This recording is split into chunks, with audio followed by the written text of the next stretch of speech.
exatamente o que Deus quer fazer na igreja.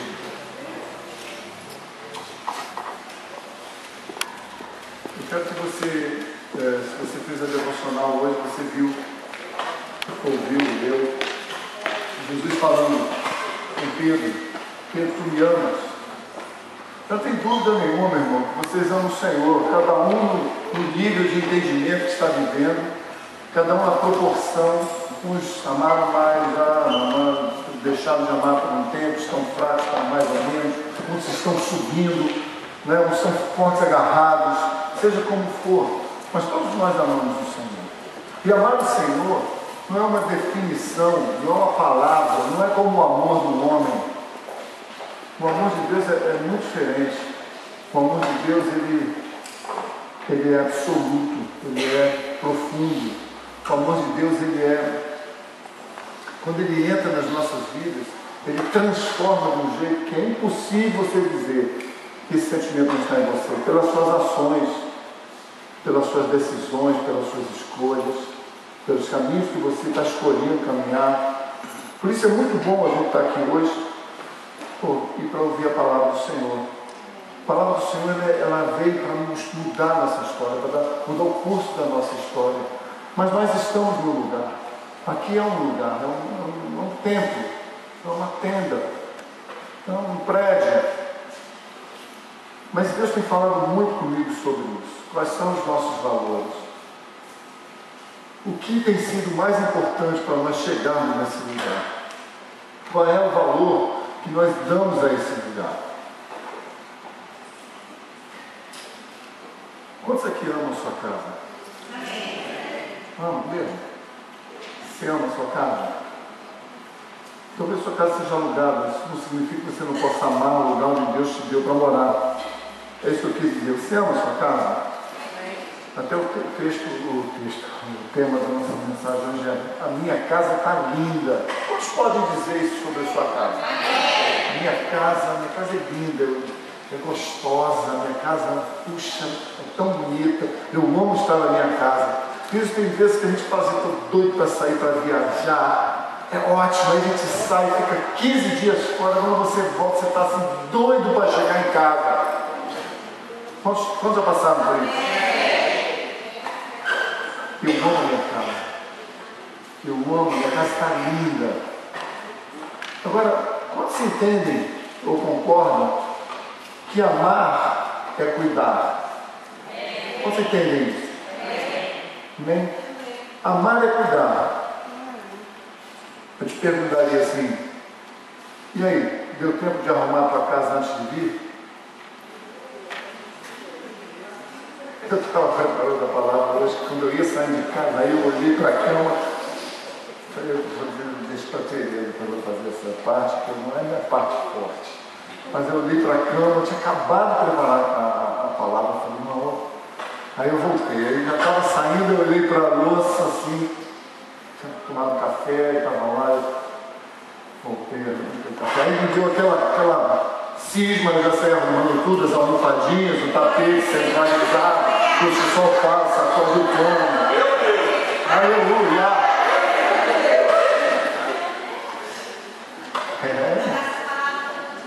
É isso aí, mas sabe, a verdade é a seguinte, irmãos: eu não gosto de dormir, e você estava vendo filme no sofá e deixar tudo largado, e quando você acorda de manhã e você olha, a primeira sensação é muito ruim, porque a pessoa está bagunçada, aí tem um sapato ali, uma meia, ou uma pilha de louças. Na verdade, não. Quantos gostam de acordar e ver isso? Não, ninguém gosta, mas quando sabe que a decisão de não ver isso de manhã está à noite. Você cochilou vendo o filminho, quando acorda, aí olha para a louça e fala: a mesma coisa de você. Se for acordar atrasado, meu irmão, já era. Vai ficar lá até meio-dia, e não até as 5 da tarde. Mas veja bem, quando eu pergunto: deu tempo de arrumar a tua casa? Alguns dão as suas desculpas e conversas. Tem que dar, né, pastor? Né? É engraçado porque muitas dessas questões caseiras, veja um barulho acontecendo aqui. Aí, bom, desculpas clássicas em relação a você ser comprometido com...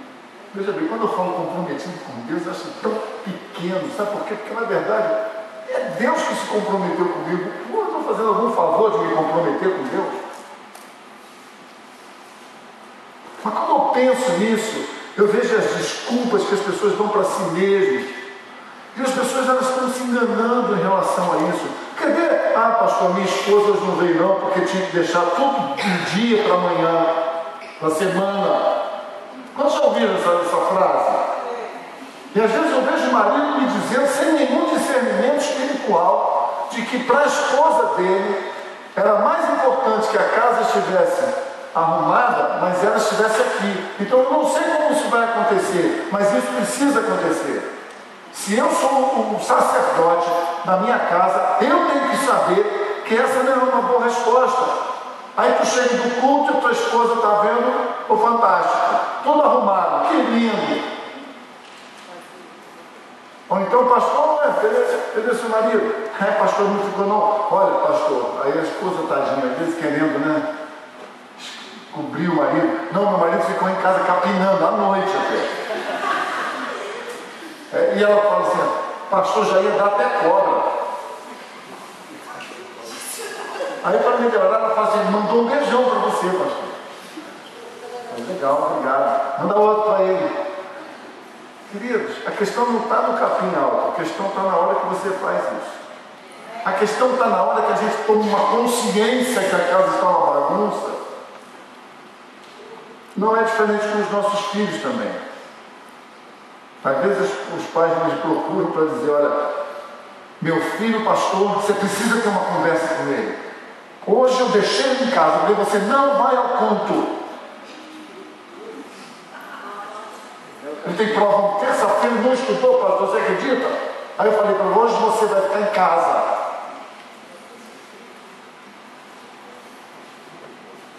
Sabe o que mostra isso? Desorganização na casa. Então, dentro da sua casa, a ordem no lar, é você tem que fazer mesmo. E não me diz que dá ou que não dá. Eu tive 4 filhos, tenho ainda, mas criei os 4 filhos, né? Então eu sei que é.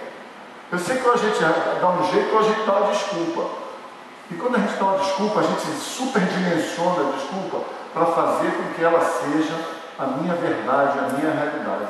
Eu não estou aqui para questionar e nem brincar com as suas verdades e as suas realidades. Mas eu queria que você observasse o que Jesus pensa acerca disso. Eu não sei de você, mas a minha percepção acerca da história de Marta e de Maria é que Marta era uma pessoa meio assim obcecada por limpeza. Eu não sei o que você pensa, mas quando você imagina Marta, Jesus vai chegar, ela arruma a almofadinha, ajeita o tapete, lava a louça, apaga a luz, acende a luz, dá uma arrumada na luminária, põe 3 velas ali, acende a vela, bota o fósforo do lado, fica ali tão obcecada. Enquanto Maria, o próprio Jesus diz, Maria escolheu a melhor parte. Mas por que a melhor parte? Marta estava arrumando a casa, mas Maria pensou, não é todo dia que Jesus está aqui, vou aproveitar para arrumar a minha casa. Nós estamos vendo? Vou aproveitar para fazer uma faxina. Aqui, ó.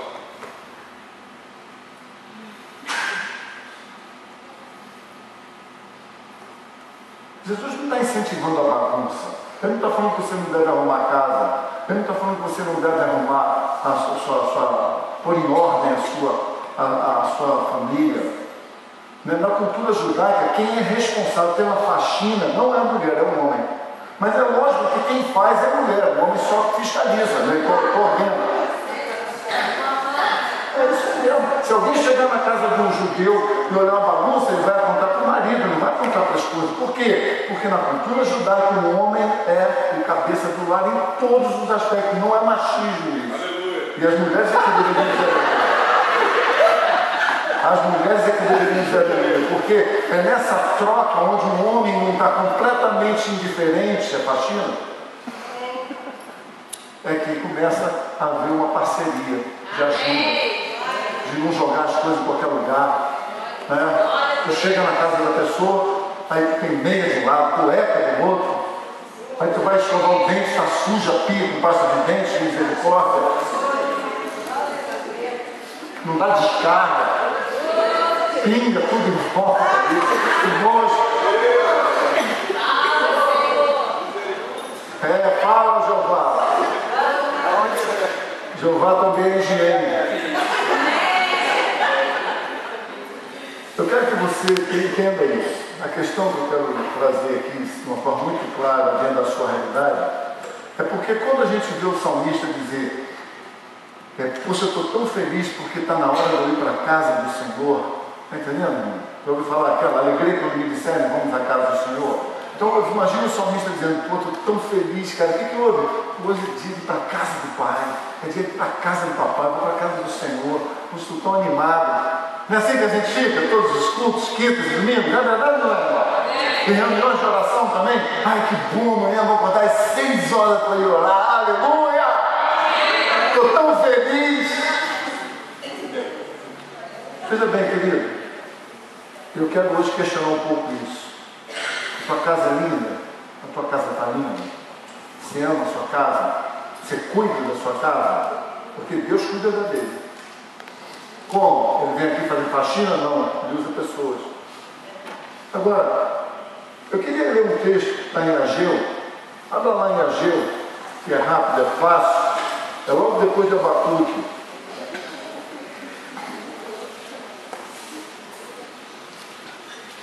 Pega no índice logo, meu irmão, não esquenta não.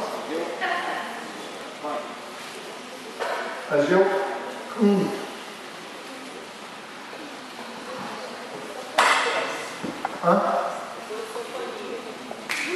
Abacuque. Isso. Abacuque, Sofonias e Ageu. Vamos lá. Quem não acha Abacuque não vai achar Sofonias, meu filho. Está no meio. Não sei bem, né? Está pronto aí, gente? Está quente a beça, hein? Glória a Deus. Alguns não vieram à igreja porque está quente hoje. Irmão, vamos ver o que diz o Senhor acerca da casa dele. Eu quero que quando a gente vai ler esse texto aqui, não vai me dizer que está no Velho Testamento, não, porque eu sei. Quero que você saiba o que está escrito, tá?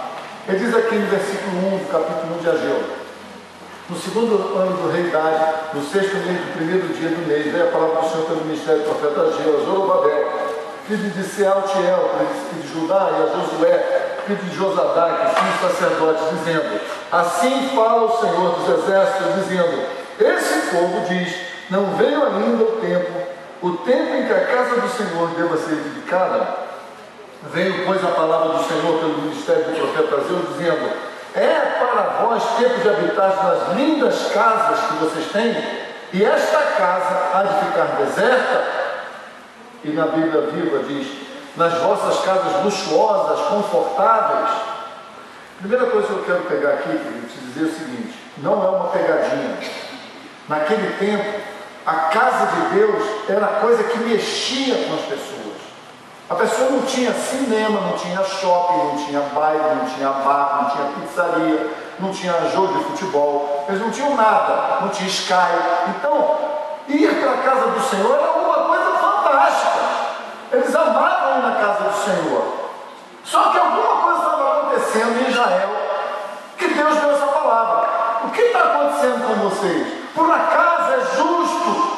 A casa de vocês está cheia de conforto, tem Sky, eu estou falando aqui na Bíblia, tem Sky, tem internet, tem iPad, iPod, iTunes, vocês têm tanta coisa, muito bonito, mas por acaso é justo vocês vivendo com tudo isso e a casa do Senhor estava deserta, quebrada, rachada, furada, suja? É Velho Testamento, amém, queridos? Relaxa. É uma sombra. Mas no Novo Testamento, Jesus começa a falar algumas coisas que pouca gente entendeu, para dizer quase ninguém. Os próprios discípulos que estavam com ele não entenderam. Jesus entra no templo e diz: eu nunca mais, eu só volto aqui quando vocês disseram: bendito é aquele que vem em nome do Senhor. E ele diz: derrubem esse templo e em 3 dias, quantos dias? 3 dias, meu pai vai reconstruir isso. E eles não entenderam nada. Nós levamos quase 100 anos para construir, você diz que em 3 dias. Então, Jesus já começa a mostrar que aquele zelo que Deus tinha com a sua casa, os detalhes dos grampos de ouro e daqueles negocinhos, aquelas franjas, dos tecidos, das cores, da grossura, da espessura, do tamanho. Jesus começa a revelar que tudo aquilo era uma sombra para mostrar que Deus estava de olho na excelência das coisas que existiam na face da terra, sob a sua direção, debaixo daquilo que estava em contato com ele. Jesus está dizendo agora que haveria uma forma de se reconstruir um templo que foi construído em 100 anos, em 3 dias. E é óbvio que Jesus não estava falando do templo, estava falando dele mesmo. Jesus está falando do templo do Novo Testamento. Jesus inaugurou o templo do Novo Testamento. E se a gente começar a pensar sobre isso, nós vamos longe, né? Nós vamos longe mesmo hoje. Eu quero que você guarde essas pequenas coisas que eu vou falando para você aos pouquinhos. Mas ainda agora a gente precisa ler, deixa o teu dedo marcando Ageu e vai lá em 1 Coríntios 3, rapidinho, só para a gente, mas guarda aí com o dedinho que eu vou ficar lá e cá entre Ageu e Coríntios. 1 Coríntios 3. Jesus agora já está com o Pai, mas ele deixou gente muito bem instruída acerca do que ele havia inaugurado. 1 Coríntios 3, versículo 16. Achou? Diz aqui. Vou ler 2 versículos, 16 e 17, só para você dar uma começadinha de raciocinar comigo. Ele diz aqui: vocês não sabeis vós que sois o templo de Deus e que o Espírito de Deus habita em vós? Veja bem. Não sabeis que sois o templo de Deus e que o Espírito de Deus habita em vós? E que se alguém destruir o templo de Deus, Deus o destruirá, porque o templo de Deus, que sois vós, é santo. Vai prestando atenção aí. Vai prestando atenção e vai fazendo a contextualização. Em Ageu, Deus diz: por acaso é justo vocês estarem vivendo em casas luxuosas?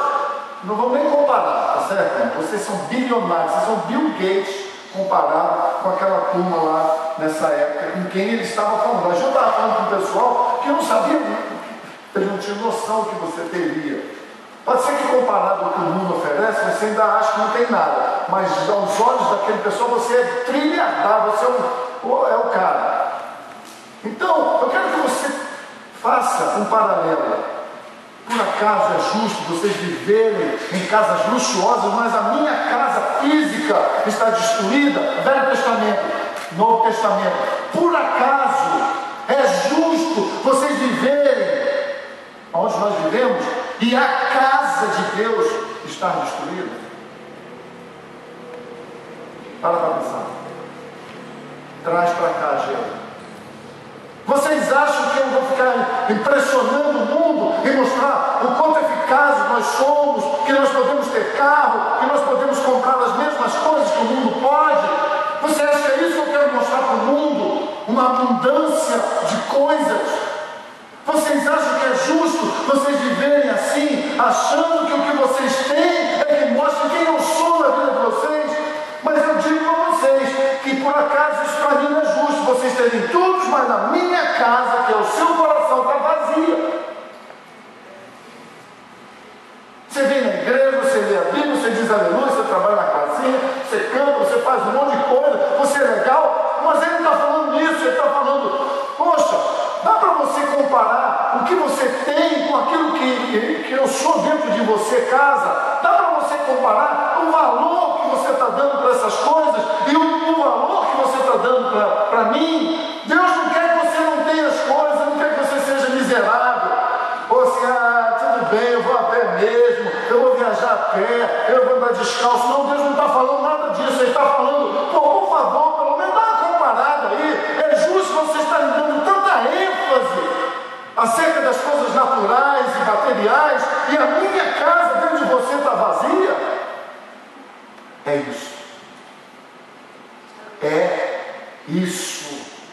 Quer saber o resultado da igreja moderna, tecnologicamente falando, estruturalmente falando? A igreja vai muito bem, mas a casa de Deus continua vazia. Quantos estão ouvindo o que eu estou falando? Jesus nunca mandou a gente construir templos, mas também disse que não era que não possa. Os discípulos estavam sempre na igreja e de casa em casa. Não é que não possa. O problema não é esse, o problema é a ênfase. O mais importante é o quê? A sua casa, a sua vida, o seu trabalho, a sua performance social, aonde os nossos filhos, eu quero perguntar, essa geração nossa criou um estigma, uma ideia de que os nossos filhos não vão passar pelo que nós passamos. Isso é muito bom, mas às vezes atrapalha, porque eles acabam não conquistando, não dando valor, não sofrendo para obter as coisas, para quando tiver as coisas darem valor. Basta você ver uma simples coisa, os brinquedos na vida das crianças, não tem valor nenhum. Você entra nos quartos, meus amigos, é um festival de brinquedo empilhado sem valor. Enquanto na nossa época, lá quanto mais atrás, mais difícil. Quando se construíam carrinhos de caminhõezinhos de madeira, muito mais difícil. Sabe? Eu não vou dizer que eu quero agora que eu vou dar um boneco de madeira para minha neta, aí ela vai olhar para aquilo. Isso fala, vovô. Isso aqui anda. Isso faz o quê? Ele só faz o que a sua imaginação puder criar. Mas isso parece nada. Você está entendendo, irmãos? Então nós vamos achando que coisas são mais importantes do que coração, do que vida interior, principalmente do que vida com Deus. Né? E eu quero que você entenda isso sem nenhum preconceito contra mim. Vamos voltar para o Velho Testamento. Deixa o dedinho aí em Coríntios. Ele diz aqui agora, vê só, presta atenção, Jesus pega a sombra e mostra o que Deus valoriza mais, o que é mais importante para Deus, é o que Jesus está fazendo. Agora veja só, na sombra, de que maneira, nós vamos ver aqui, o quanto destrutivo na vida daquele povo que Ageu estava falando ali, as coisas estavam acontecendo por conta deles estarem vivendo só para eles. E a casa de Deus está vazia, física lá, o templo arruinado, sem porta, com tudo que tinha de direito. Agora veja bem, e se você notar qualquer semelhança, não chore ainda, olhe para frente, ou leia, olhe para a Bíblia, que ninguém vai notar que você entendeu o que eu quis dizer. Veja a repercussão destrutiva neles.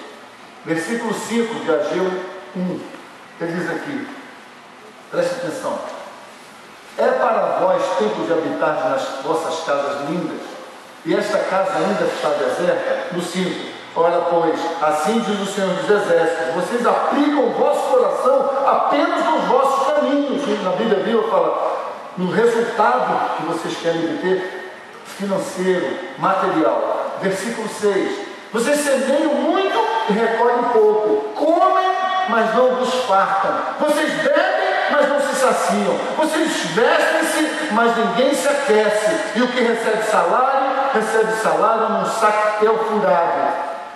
Na Bíblia Viva ele fala uma coisa muito interessante, ele diz assim, o que recebe salário está sempre descontente. Não tem nada a ver com hoje. Versículo 7, assim diz o Senhor dos Exércitos, apliquem o coração de vocês nos meus caminhos. Não, perdão. Vocês estão aplicando o coração de vocês aos vossos caminhos. E na Bíblia Vida diz, vocês pensem em como vocês têm agido, vejam os resultados. Por quê? Porque vocês vivem aplicando a decisão, o caminhar de vocês baseado no seu coração, no próprio desejo do seu coração, não no meu coração. Versículo 8, ele começa a dar uma saída. Ele diz, subi ao monte, trazei madeira e edificai a casa, e dela me agradarei, e eu serei glorificado, diz o Senhor dos Exércitos. Alguma coisa precisava romper na vida do povo para quem Ageu estava falando. Não adianta só a pregação, não adianta você só ouvir a palavra de Deus. você tenha que aplicar a palavra de Deus no dia a dia, seja tomando decisões, voltando atrás, pedindo perdão, dizendo sim quando tem que ser sim, não quando tem que ser não, olhar para aquilo que, cuidado com aquilo que você olha, pensar bem onde você põe a sua mão, as escolhas que você faz. Você tem que pesar essas coisas, é isso que está acontecendo. Mas a gente está indo longe ainda nessa questão, e está dizendo, olha, vocês têm que tomar cuidado, porque vocês estão obcecados em ser prósperos, e a minha casa está ficando deserta. E eu quero te dizer, queridos, Deus não habita, e não habitava, e nunca habitou em casa feita por mãos de homens. O ponto não era um lugarzinho para Deus se sentir bem. Não era isso, Deus ia se sentir bem dentro de uma caixa de ouro, que seja. Não, era um símbolo, uma ideia, uma coisa que lhe custasse tanto ao povo, que eles iam tratar com muito cuidado, uma baita de uma arca de ouro, revestida de ouro, sabe? Então eles iam cuidar daquilo com a vida, porque tinha um valor entre os homens na terra. Por isso que essa versão templo era tão importante. Olha para a tua vida, você valoriza aquilo que Deus é dentro do teu coração? Você valoriza esse Deus que está agora dentro de você? Você trata Ele com esse respeito, com esse cuidado, com essa preocupação de não se perder, de nem perder Ele? Querido, é para nós essa palavra. Fica bravo comigo, não. Versículo 9. Não tem nada a ver com a gente. Mas olhastes para muito, mas eis que alcançastes pouco. E esse pouco, quando você trouxe para casa, eu lhe assoprei. Por quê? Disse o Senhor dos Exércitos. Porque a minha casa, presta atenção, está deserta. E cada um de vocês está correndo para a sua própria casa natural. Nós temos um esforço fenomenal para as coisas diárias.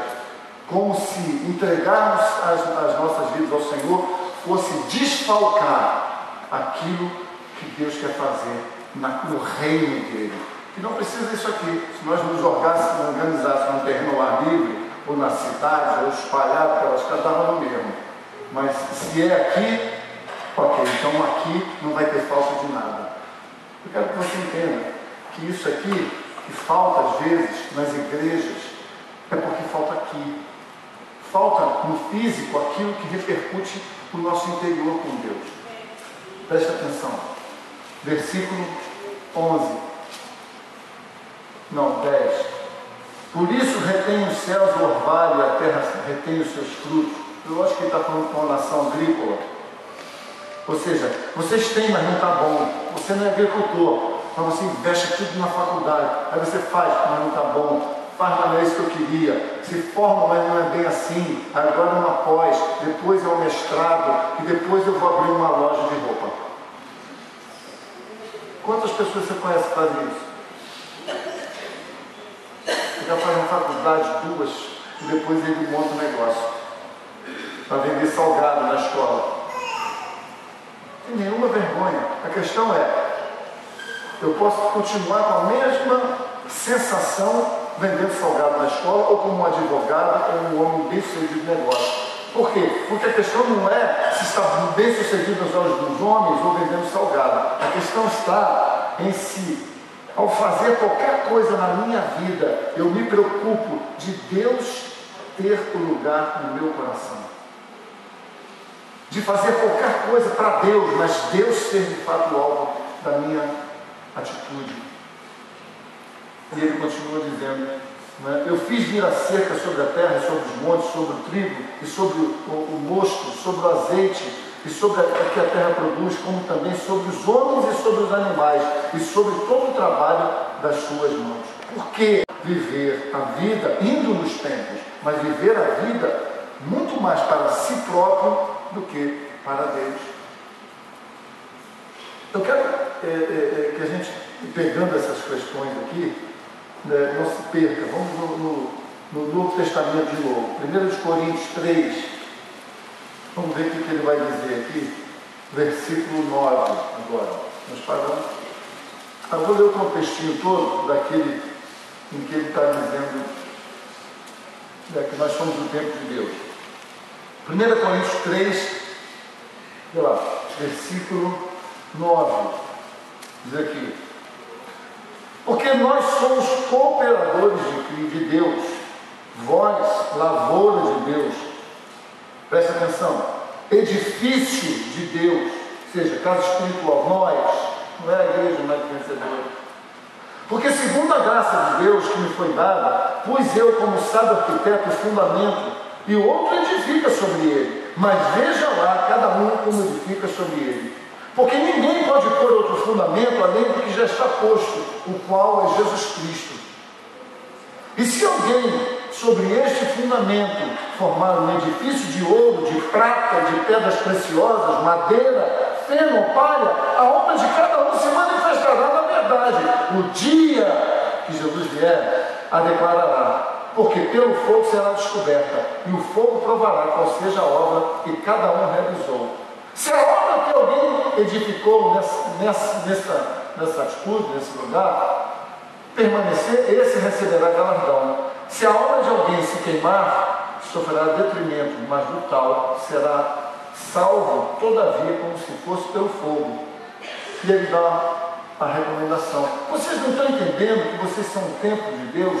E que o Espírito de Deus habita em vós? Se alguém destruir o templo de Deus, Deus os destruirá também, porque o templo de Deus que sois vós é santo. Ou seja, será que vocês não estão entendendo que o que vocês têm de mais precioso em vocês e para me dar é a nossa relação interior? Será que vocês não entendem que tudo que vocês podem expressar de mais glorioso na face da terra, por onde você for, é a minha relação com você, é eu dentro de você, é falar com autoridade, é impor as mãos e curar as pessoas, é falar da liberdade que você pode ter em Cristo Jesus. Isso só pode acontecer quando isso for verdade aqui, e não somente aqui na mente, porque a mente, ela oscila entre os dias bons e os dias difíceis, e aí você não se sustenta. Mas quando está aqui, você aprende que Deus traz até circunstâncias adversas para usar a tua vida com poder. Quando eu olho para essa história, quando eu penso sobre isso, eu fico imaginando Paulo dizendo: vocês não sabem que são o templo de Deus, vocês não estão entendendo que vocês estão olhando demais para o físico, vocês não estão entendendo que assim como Ageu falou lá atrás, isso está acontecendo aqui, lá, aqui não. Hoje em dia não é assim. Vocês entendem isso, querido? Nós ainda sofremos as mesmas coisas que eram sofridas desde a antiguidade, onde o homem era homem e Deus era Deus. As pessoas sofriam as mesmas angústias em servir a Deus, só que lá atrás era uma sombra, hoje é uma realidade.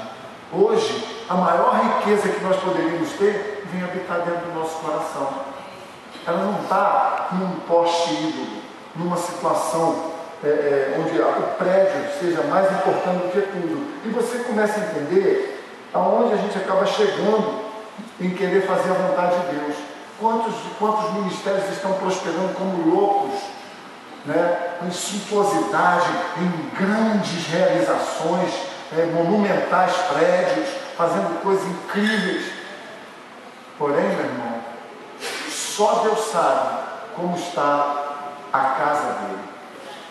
Só Deus sabe como é que está o povo dele. Só Deus sabe se nós estamos fazendo isso a despeito das pessoas que estarem vivendo muito mal com Deus.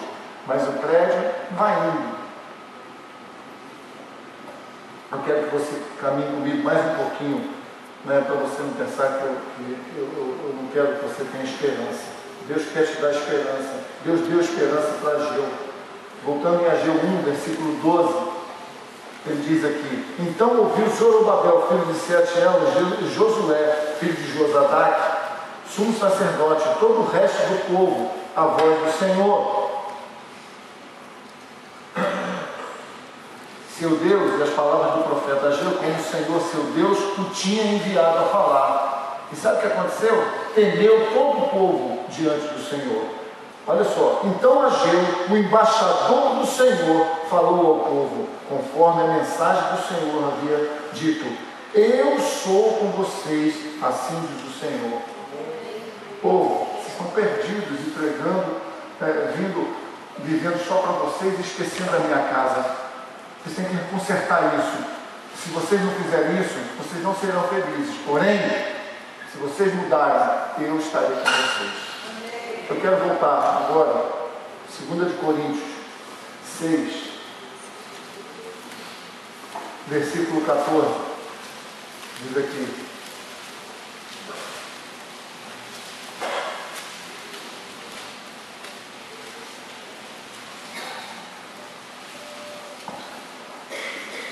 eu quero que você pense, o que será que Deus quer falar com isso? Acompanha comigo. Versículo 14, vou até o 18. Não vos prendais a um jugo desigual com os infiéis, porque que sociedade tem a justiça com a injustiça?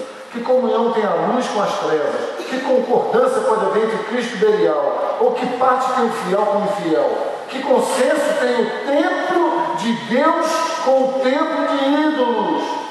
Porque vós sois o templo do Deus vivente, como Deus disse: neles habitarei, e entre eles eu andarei, e eu serei o seu Deus, e eles serão o meu povo. Pelo que saí do meio deles e apartai-vos, diz o Senhor, e não toqueis nada imundo, e aí eu vos receberei, e serei para vós como pai, e vós serei para mim como filhos e filhas, diz o Senhor Todo-Poderoso. Para. Olha só, querido.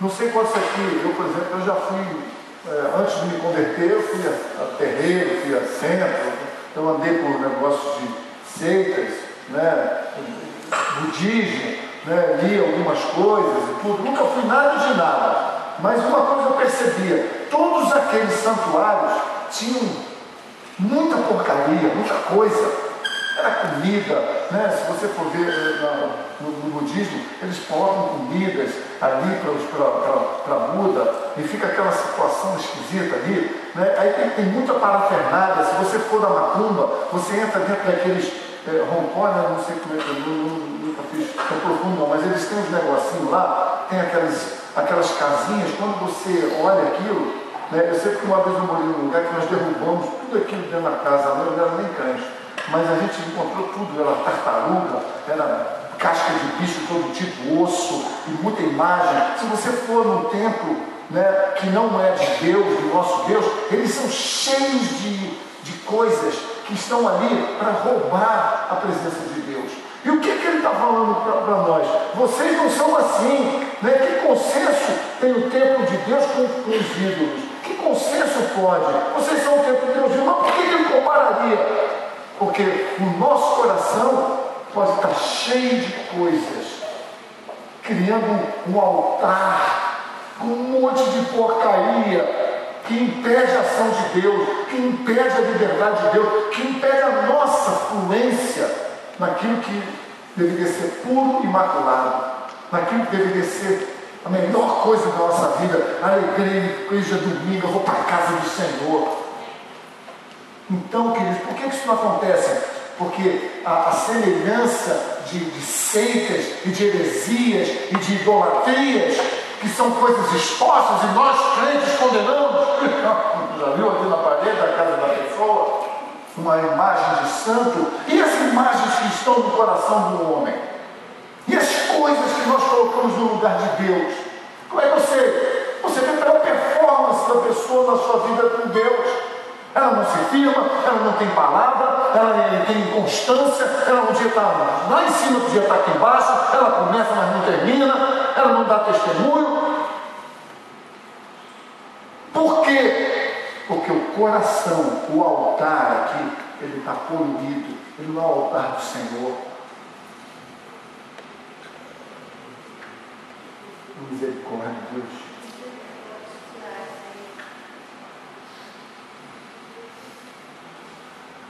Que consenso tem o templo de Deus com os ídolos? Ou seja, o que tem a ver o templo de Deus com coisas, símbolos, desejos que nos afastam de Deus? Porque esse é o propósito do ídolo, é tirar a soberania de Deus, o foco de Deus.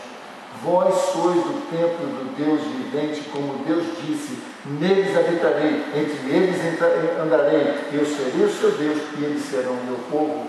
Eu quero que você pense sobre isso. Do que nós estamos cheios hoje? Templos. Jesus, quando estava com a mulher samaritana, ele falou uma coisa incrível. A mulher ficou chateada. Vocês dizem que só tem um templo para se adorar e é em Jerusalém, mas os meus pais adoravam aqui. E Jesus falou, eu vejo Jesus com o coração livre, dizendo, filha, esquece, isso é coisa do passado, vai haver o tempo e já chegou. Com que nem aqui e nem lugar nenhum se adorará, se não se adorar aqui. Por isso que ele falou, já chegou. Por quê? Porque ele estava ali. Jesus já estava inaugurando uma relação com Deus como o primeiro, o segundo Adão, mas o primeiro homem na terra a poder adorar o Pai em espírito e em verdade. Ele está dizendo, vocês não estão entendendo isso. Mulher, você não está entendendo, não fique se comparando, porque nem vocês e nem os judeus estão fazendo isso corretamente, mas esse tempo já chegou e o Pai está procurando essas pessoas que o adorem em espírito e em verdade. Aonde isso acontece? Dentro do teu coração, o lugar onde Deus quer habitar. Deus não quer habitar num trono sentado aqui, ou numa primeira cadeira ali, ou num altar no alto aqui. Deus quer habitar em cada coração. O dia em que isso estiver acontecendo, as coisas vão mudar. O dia em que a igreja evangélica entender isso, as coisas vão mudar. Porque não pensa você, querido, que nós não temos idolatria na igreja evangélica, porque tem, e muito, talvez mais ainda do que a católica, porque os católicos são visíveis, e a gente fala, olha ali, está lá. E nós? E as nossas questões? Idolatrando casamentos, marido, filhos, pais, idolatrando figuras emblemáticas, como se fossem resolver a nossa vida. Ensina o teu filho no caminho que ele deve andar, não é botar ele na faculdade. Ensinar o teu filho no caminho que ele deve andar é, em primeiro lugar, ensinar como servir a Deus, porque você faz isso. E se ir para a faculdade é uma... Aos olhos de Deus, que é eterno, a faculdade ele vai fazer no máximo 100 anos na terra, que não vai estudar, ser um bom médico, um bom engenheiro, um bom professor, o que seja. Ele não vai ficar 50 anos exercendo. Mas ensina o teu filho no caminho que ele deve andar, com Deus, do jeito que você anda. Esse é o melhor conceito, a melhor direção, o melhor caminho que você pode ensinar para o teu filho. Quando a gente entender isso, nunca mais nós seremos os mesmos. Do que nós estamos cheios? Fizemos a devocional hoje. Jesus ressuscitado aparece na praia. Pedro está olhando de longe, está reconhecendo aquele movimento. João fala, meu Deus, eu sei quem é aquele cara. Pedro ficou surtado, mergulhou dentro d'água, foi lá para a praia. Quando chegou lá, Jesus estava sentado à beira de um foguinho com um peixe, com um pão. Senta aí, vamos comer. Pedro não conseguia nem olhar para ele. E Jesus fala para ele, Pedro, você não está entendendo que é em você que meu Pai quer habitar? Agora, se ele habitar aí, você vai ter que cuidar de você e de tudo que ele puser no seu coração. Tu está afim, Pedro? Tu me amas? Amo, Senhor. Então eu vou te explicar como é que se faz isso no reino de Deus. Apacenta as minhas ovelhas. Cuida de pessoas. Você quer ser próspero aos olhos de Deus? Quer ser próspero? Quer ser honrado diante do Senhor? Viva a sua vida para aquilo que Deus considera o mais importante. Cuide de pessoas, ajude as pessoas, pare de fazer confusão e fofoca, intriga dentro da igreja e ficar olhando coisas, ou no trabalho, ou na sociedade. Para com isso, imite ao Senhor Jesus. Apacenta as minhas ovelhas. Deus está te chamando, querido, como templo dele. Ele está morando, Jesus já foi, ele disse, ó, é isso aí mesmo. Então, quem recebe Jesus, recebe o Espírito Santo, que é Deus, que é Jesus. Eles são um só. São três, mas são um. Então, aí quando você aceita Jesus, ele entra na sua vida. Aí, a partir de agora, você se torna... Ageu está falando lá que o cara é um embaixador do reino. Aí você se torna um embaixador de Cristo, alguém que fala em nome do Senhor. Mas em nome do Senhor mesmo, em nome do Senhor, não. Em nome do Senhor, que ele seja glorificado. que as tuas ações, como eu falei do rei Davi essa semana, que quando ele venceu Golias, ele sabia que quem seria glorificado era Deus. Ele não falou, hoje mesmo tu vai conhecer que tem homem aqui em Israel. Não, ele não falou isso não, ele disse, hoje ainda tu vai saber muito bem que existe Deus em Israel. Deus está olhando do céu, está procurando. Será que tem alguém aí querendo fazer isso? Será que tem alguém aí verdadeiramente verdadeiro? Será que tem alguém aí que quer viver não só para si, entendendo que quem vive com Deus vive sempre muito melhor, muito melhor. Não importa se tu é rico, se é pobre, se é mais ou menos, se é inteligente, se estudou muito, se estudou pouco, se é bonito, se é feio, se é alto, se é baixo. Importa é o seguinte, meu irmão, se Deus for contigo, tu pode ser o baixinho mais feio, mas vai ser o mais, não quero falar isso porque pode ficar mal, mas muitas, você não entende, às vezes é mulheres lindas com caras feios, às vezes é por causa do dinheiro, mas às vezes é por causa do caráter. Se for um homem de Deus, ele é uma pessoa desejável. Pensa nisso aí sem maldade, mas assim, a pessoa quer estar com ele, a pessoa fala, meu Deus, que pessoa, que homem interessante, que mulher virtuosa, que mulher graciosa, que jovem diferente. Eu não preciso ser um jovem surumbático a vida inteira. Eu tenho que ser um jovem. Se eu tenho isso aqui, se eu tenho as coisas que Deus está falando nessa palavra, nessa noite, se eu sei que eu sou centro da vontade de Deus, se eu sei que o Espírito de Deus habita em mim, eu vou ser muito diferente nessa juventude. Mas se eu não sei, eu vou ser fica no culto sentado como se estivesse, sei lá.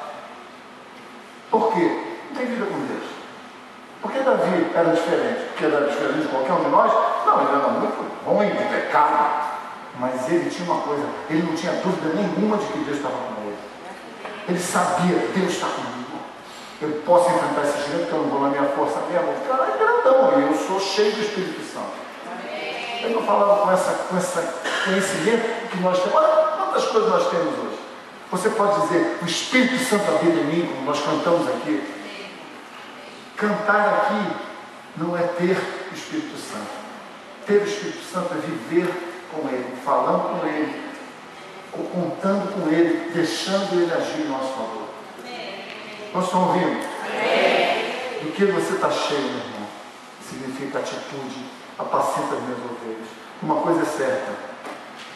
Salmos 27, 4 diz, uma coisa eu pedi ao Senhor. Ah, pastor, esse é o Velho Testamento. Tá bom, depois a gente muda. Uma coisa eu pedi ao Senhor e buscarei, que eu possa morar na casa do Senhor todos os dias da minha vida. Para quê? Para contemplar a formosura do Senhor e aprender no seu tempo. Deus está procurando isso. Quando Deus encontrar a gente aqui nesse lugar, nada será demais para Ele. Outro dia eu estava aqui na reunião de oração e quando eu cheguei, Deus me corrigiu. Ele falou para mim que enquanto a igreja não mudar, não tem obra. E aí algumas pessoas não entenderam o que eu falei. Não tem problema não, eu entendo que é dúvida, eu deixei no ar mesmo. Por quê? Porque Deus não quer restaurar isso aqui, Ele quer restaurar aqui. Vocês estão ouvindo o que eu estou falando? Deus quer restaurar aqui. Quando Ele restaurar aqui, fazer tempo, vamos ampliar, vamos fazer um subterrâneo, 3 degraus de garagem, 3 andares de garagem. Ah, faz sim. Isso não é nada quando isso aqui está restaurado. Mas quando isso não está restaurado, não faça uma obra, que vai ser na carne. E pode até se concluir, mas não terá o Espírito de Deus aqui. Quando Salomão fez a obra, Deus falou, está muito bonito, mas está faltando uma coisa. Está faltando ele encher esse lugar. O Velho Testamento. Nós estamos no Novo Testamento. Nós não precisamos construir nada para Deus encher. Nós precisamos ser o templo e viver cheio. Quando isso acontecer, tudo vai acontecer. Quando isso acontecer, tudo vai acontecer. Tudo. E para a situação ficar mais ainda, para a gente ver que Deus está no controle. Agora a fossa estourou. Se nós não podemos ter por 3 mil reais para fazer uma fossa, vamos ter por 300 para construir aqui? Vamos construir 300 mil? Então vamos começar por uma fossa? Vamos meter a mão na massa? Na massa ninguém quer meter a mão, né? Deixa eu te dizer, querido, Deus está procurando verdadeiros filhos. Ele falou, se vocês entenderem isso, vocês serão meus filhos e eu serei para vocês como um pai. Tu vive isso? Honestamente, tu vive como se Deus fosse teu pai? Ou você vem para a igreja religiosa aqui, chorar nos dias difíceis, quando melhorou um pouquinho, você vaza. O Espírito do Senhor está aqui nessa noite, amigo. Eu posso simplesmente estar dando uma palavra racional para você entender, e é o que eu quero fazer, mas ela tem que se tornar espiritual, senão vocês vão embora. Uns falam bem, outros falam mal, uns criticam, uns acham que demorou muito ainda. E Deus olha para isso e fala, olha, eu estou a ponto de vomitar isso, sabe qual é a igreja? Eu estou a ponto de vomitar essa igreja. Qual é a igreja? Ninguém sabe.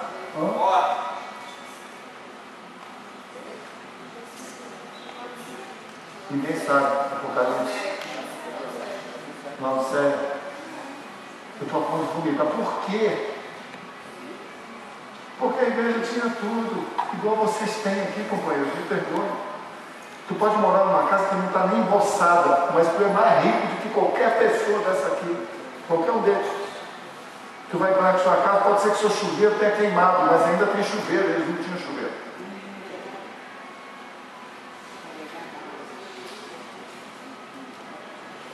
O Espírito do Senhor quer que você saia daqui nessa noite, dizendo, Pai, eu sou a sua casa favorita. Deus, eu estou entendendo que o Senhor quer. Irmão, e se Jesus voltar semana que vem? E aí, tu está pronto? Se ele voltar semana que vem?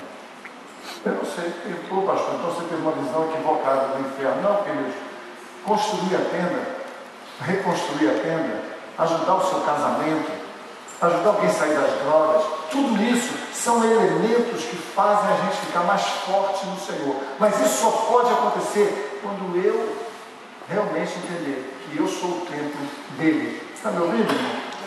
Talvez você ache assim que é um exagero. E eu quero te dizer, esse é o porquê de Jesus ter vindo na terra, morrer. Ele veio morrer aqui para você ser o templo do Pai. Ele mostrou como era. É só isso aqui, ó. Está vendo? Estou na cruz. Mas seja feita a tua vontade, não a minha. Eu te perdoo, tu vai entrar no céu hoje. Vocês estão entendendo? Não é pelas suas obras, é pelas minhas. E aquilo que eu estou fazendo, eu estou ensinando. Caminha nesse caminho na sua falhabilidade, que mesmo assim, vocês vão chegar no caminho excelente. Apacenta as minhas ovelhas. Vamos cuidar uns dos outros. Essa semana, nós, quinta-feira, eu pedi para cada um orar pelo outro. Quantos fizeram isso? Foi bom? Foi bom? Né? O Vinícius não ligou nenhuma vez para mim, mas foi bom. Foi legal. Mas eu liguei para ele. Era para orar, tá certo. Essa semana que nós vamos fazer um gatilho de oração. Sabe por quê, irmão? Porque a igreja aqui, ela precisa de palavra, irmão. Ela precisa de obediência, de entender, de conhecimento, de revelação. Eu estava falando com os amigos e os irmãos aqui na porta, eu falei, meu irmão, veja bem, nós saímos do mundo, não vivemos mais no mundo. Estou aqui perdendo o jogo do Vasco e do Flamengo. Estou aqui, eu não vou nem perder a noite toda, se o Vasco perder ou ganhar. Qualquer motivo nos satisfaz no mundo. Eu não uso mais droga, eu não fico na bagunça, eu estou na igreja. E aí? Que fase? Sabe? Já que nós estamos aqui, por que não fazer isso aqui dar certo?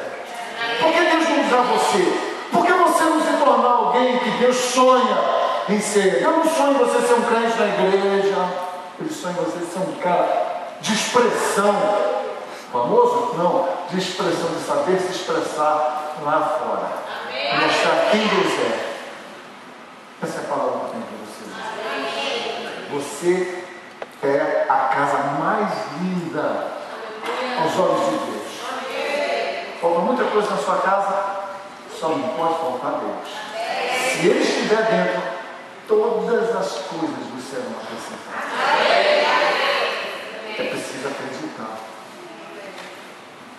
Eu quero orar por algumas pessoas aqui nessa noite. Eu fico de pé.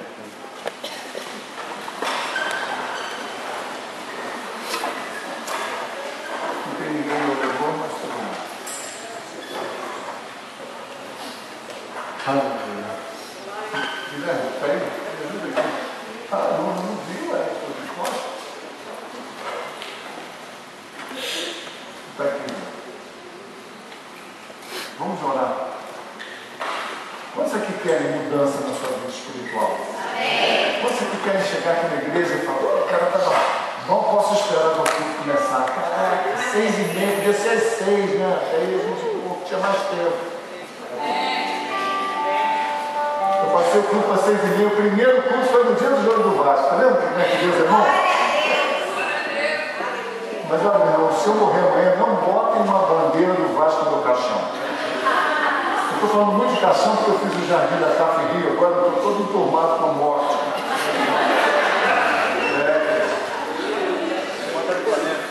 Eles querem fazer um plano com a igreja. Quantos querem?